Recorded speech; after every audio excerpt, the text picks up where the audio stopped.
What's up guys, Justin Greenwald here with 65drums.com.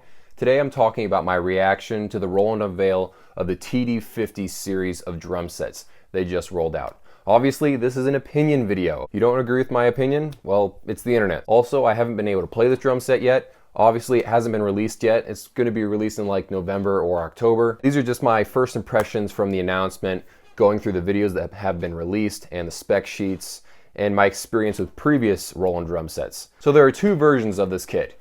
There's the TD50K, which is very similar to the Roland TD30K, like the one I have behind me, except that it's got the brand new module, a brand new snare, and a brand new ride cymbal. All the other pads are exactly the same. And then on the TD50KV version, you've got the new snare, you've got a new ride cymbal, the new module, and then there's an option to upgrade to the new bass drum. All right, so I'll explain that in a second. These look like incredibly solid kits. And in some of the pictures that you're gonna be seeing, probably most of the pictures you're gonna be seeing, you're seeing this optional add-on that you can buy that is a giant 22-inch acoustic kick drum that's been converted to an E-drum. And just by looking at the picture without reading any of the details, it may seem like that's included with these kits, but it's not.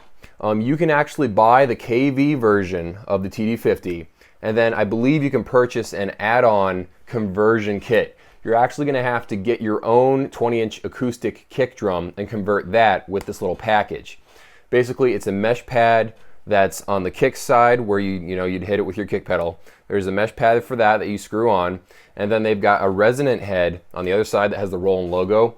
And both the resonant head and the mesh head, they both have trigger elements in it, and I believe there's some sound dampening elements you can put inside the kick drum that come with it as well. But really, for the price they're charging you, they should have given you that silver shell, because you'll never recreate that look that Roland has in all of their ads unless you really try hard to try to match that silver that your Roland V-drums have on them. So yeah, I think they're shooting themselves in the foot with this. They could have really hit a home run if they included a shell with it. I really wish they'd done that, even if they had to charge you a few bucks extra. Some E-drummers get a little nervous about playing their electronic drums on stage because they think it looks silly.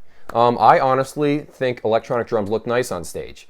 But you know what? Playing with a 22-inch kick drum will give you the confidence to go on stage without a doubt, especially with that giant ride cymbal. It will look really, really nice on stage. And especially that chrome rack, it all blends together, makes a really, really nice looking kit. And also those silver cymbals, they look really nice underneath stage lights, so you can confidently go on stage with this drum set without a doubt now. For me personally, I have no problem going on stage with my Roland TD30K. I know what it's capable of, I know how good it sounds, but some people, they feel like they look stupid on stage with an electronic drum set. And for those people, this kit will be awesome for them. Let's just talk about the new elements so far. We've got a new ride cymbal. This new ride cymbal has 5 trigger inputs and it's digital. So they're actually connecting this with a USB cable to the drum module. No other company, to my knowledge, has done it like this.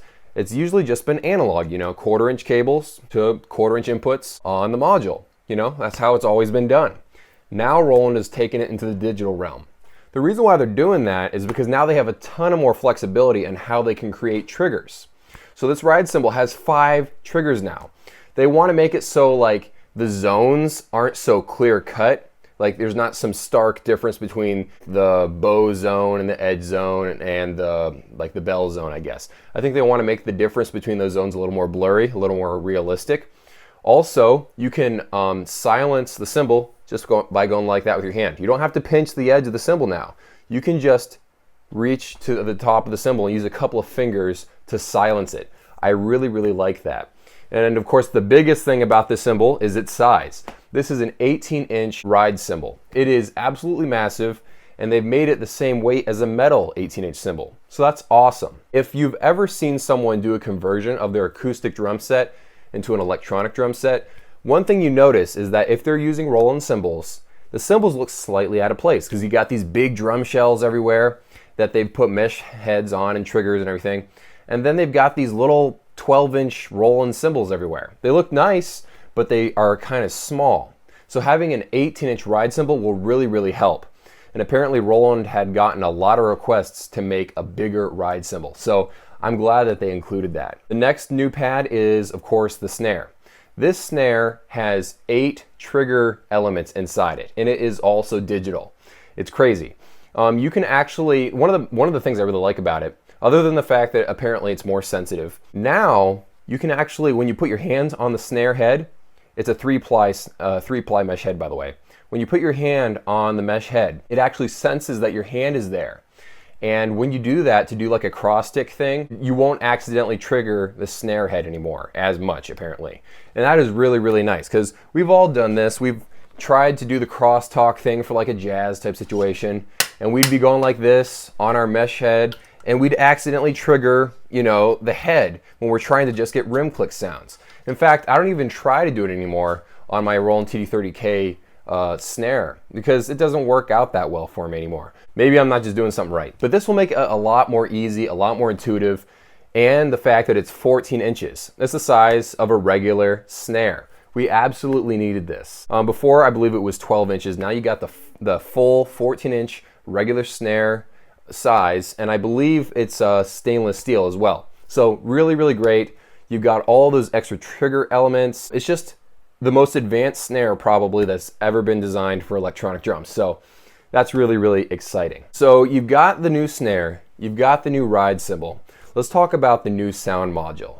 They've designed this from the ground up, apparently. On the front of the module, it looks like they took the Roland TD30 sound module and then moved all the buttons everywhere and then added some new knobs. I do not like how the new screen is exactly the same almost.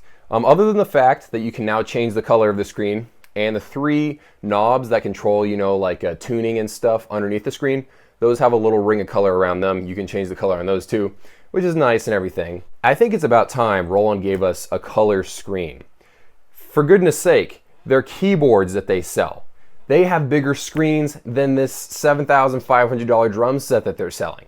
Why can't they give us a little bit bigger of a screen? Now, the Roland PR guy said that the reason why they didn't make a giant touchscreen module was because if your hands are really sweaty from playing drums, touchscreens don't work really well.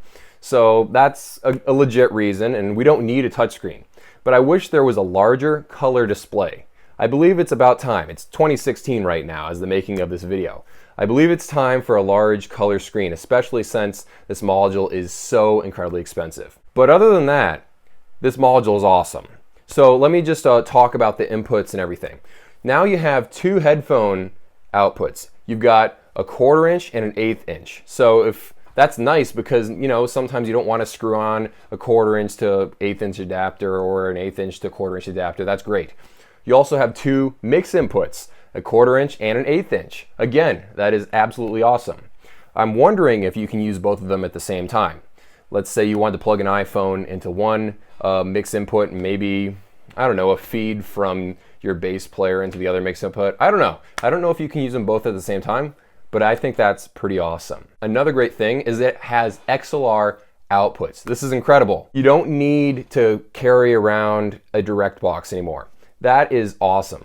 And also you've got the 2 1/4 inch master outs. Again, that's great. You've got 8 direct outs, and you can assign a mix differently to those than what you're hearing from the main outs or your headphones. So you can give the sound guy the mix he wants and then adjust your own mix.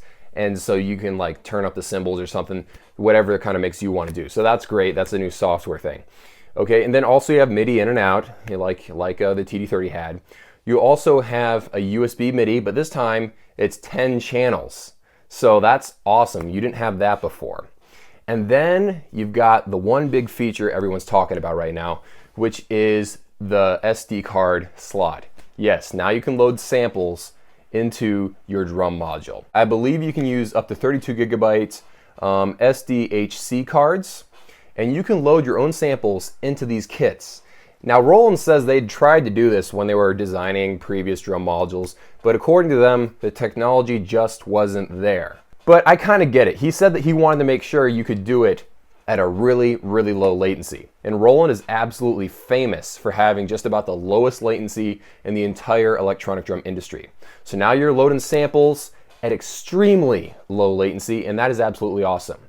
And Now you can layer them. So we're moving on to all the software inside the drum module now. You can layer sounds now. Absolutely awesome. Let's say you've loaded a sample of a dubstep snare, okay? And you've got this great acoustic snare sound in the drum module, and you want to have the dubstep snare come in when you hit really, really hard. You can do that. You can decide when the second layer of sound comes in. And you don't just have to layer a sampled sound over a Roland sound. You can layer 2 Roland sounds. I believe you can layer 2 sampled sounds together. And those sampled sounds, one of the great things is, now you can assign all kinds of effects to those sampled sounds. Because we know that sometimes in those electronic drum libraries, such as EZdrummer, there aren't a ton of effect controls. But I promise you, the effect controls inside of Roland high-end modules are great. You can do a ton of stuff to change the sound, and that's gonna be awesome. As far as the internal sounds go, they sound great. It's a step up from the Roland TD30 module. I own a Roland TD30, so I can tell, and now they're giving you more control. Now, you know how you could change the cymbal size before in other drum modules made by Roland? Now, you can change the cymbal thickness. So you can make an ultra thin 30-inch cymbal if you want. It's possible in the sound module. Also, the feature I'm really excited about is you can adjust the pinginess of the ride bell. I cannot stress this enough. That is a feature I need in the Roland TD30. It would be so nice. Because you'll find a nice ride cymbal you like, it's just a great sound, but there's always something wrong with the bell or something. So you can go find the cymbal you want and get just the right amount of pinginess out of that bell. I really, really like that. There's also an extra controller too on how the toms and the snare sound, I believe. And there are more overhead mic options, so that's great too. And I believe there are more effects in this sound module than there were in the Roland TD30 sound module. And if you add up all of the inputs in the sound module, you've got 16. That's including 4 aux inputs. So I'm guessing all of those are stereo, so if you split every single one of them, you'd have 32 pads you could potentially add to the sound module. That is insane. So again, it's really, really cool. You get 50 kits in this sound module. I've only heard a handful of them. Some of them sound really, really good. One thing I've noticed is that not only are the sounds better, they're also sounding more modern. Because, you know, every 5-10 years, people in studios are always starting to, you know, mic the drums a little differently or do stuff to them in the studio after they've already been recorded. So this new Roland module is making the drums sound a little more modern. And they sound great. I would love to play with this sound module. There are just 2 other things I want to mention about the sound module. Remember how I said there's a USB connection from the ride cymbal and the snare to the drum module? You'll only be able to use that ride cymbal and the snare with the Roland TD50 sound module because it's like a proprietary thing. No one else does this. So just want to warn you about that before you buy like that giant ride cymbal for your hybrid setup. Also want to point out there are only 3 inputs for the USB connection. So if you want to buy 2 ride cymbals and then you got your snare, you're maxed out. You can't do any more with those digital connections. I'm gonna guess that the Roland TD60 or 70 or 100, whenever they come out with that, I'm gonna guess all of those pads will be digital connections in the next generations. But for now, we got this sort of hybrid setup where you're using, you know, your analog inputs, 1/4-inch inputs, and also the digital connectors. There's also a new feature called Snapshot where you can edit your sound. And you know how you're editing a sound for like 10 minutes straight, just trying to get it really perfect. Now there's sort of like an A/B switch thing. It's called Snapshot. You can listen to how the sound was before you did all the editing and how it sounds now. And then you can go back to the original state before you make the edits like permanent. That's a nice feature. So let's go on to the sad part of the show now. That is the price of these drum sets.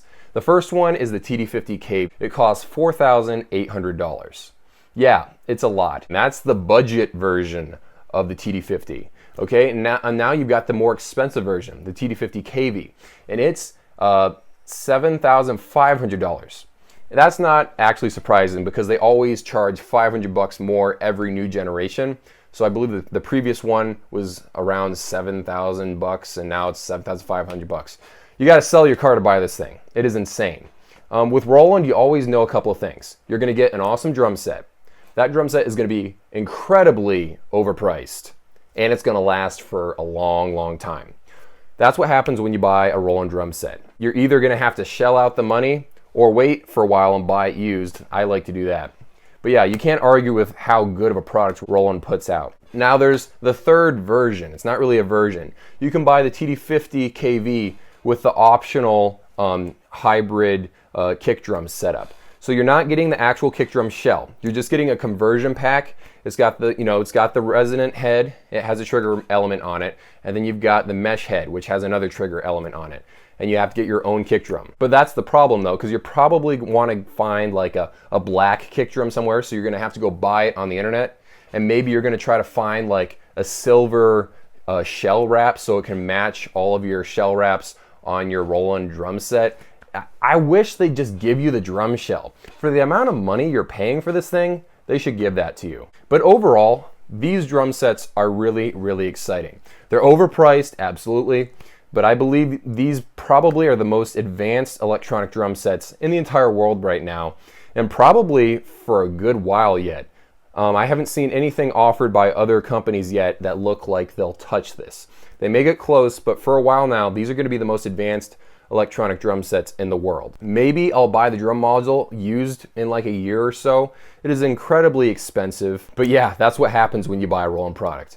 Hope that video sort of made all of this make sense. Sometimes you have to go digging around for different information. It's a really, really exciting drum set. I'm looking forward to play it one day. That's just my general thoughts on the Roland announcement. Thanks for watching. I make a new video about electronic drums every single Sunday, and sometimes an extra video on Wednesdays if I have the time.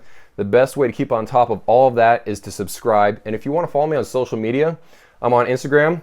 I'm putting drum covers out on there. I also have my channel news on Facebook, and all my blog posts and links to these videos are on my website, 65drums.com. Thanks for watching. I will see you guys in the next video.